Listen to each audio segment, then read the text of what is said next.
জুলাই আন্দোলনে সংঘটিত মানবতা বিরোধী অপরাধের মামলায় শেখ হাসিনার সবশেষ সাক্ষীর সাক্ষ্য গ্রহণ চলছে। সাক্ষী শুরুতেই তদন্তে পাওয়া ভিডিও ফুটেজ ও এর তথ্য আন্তর্জাতিক অপরাধ ট্রাইব্যুনালে তুলে ধরে প্রসিকিউশন। এদিন জুলাই আন্দোলনে আবু সাইদ, আনাস আশুলিয়ায় পুলিশের গাড়িতে জীবন্ত পুড়িয়ে হত্যা, যাত্রাবাড়ি, ফার্মগেট সহ রাজধানীর বিভিন্ন এলাকায় সংঘটিত নৃশংস হত্যাকাণ্ডের ভিডিও চিত্র তুলে ধরা হয়। তথ্য প্রমাণ উপস্থাপনের পর ৫৪তম সাক্ষী হিসেবে সাক্ষ্য দিচ্ছেন মামলার তদন্তকারী কর্মকর্তা মোহাম্মদ আলমগীর। এই ভিডিও সরাসরি সম্প্রচারের পাশাপাশি তদন্তকারী কর্মকর্তা জবানবন্দি ও সাক্ষ্য সরাসরি সম্প্রচার হচ্ছে। এর আগে তদন্ত কর্মকর্তার কাছে প্রয়াত বদরুদ্দিন ওমরের দেয়া জবানবন্দি সাক্ষ্য হিসেবে গ্রহণ করেন ট্রাইব্যুনাল।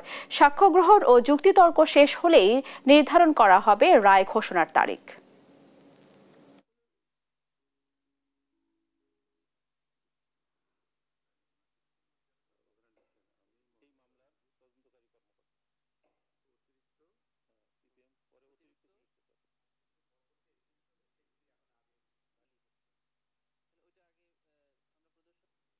তদন্তকারী কর্মকর্তা, তদন্ত সংস্থার উপপরিচালক জনাব মোহাম্মদ আলমগীর জবানবন্দি দেওয়া শুরু করেছেন।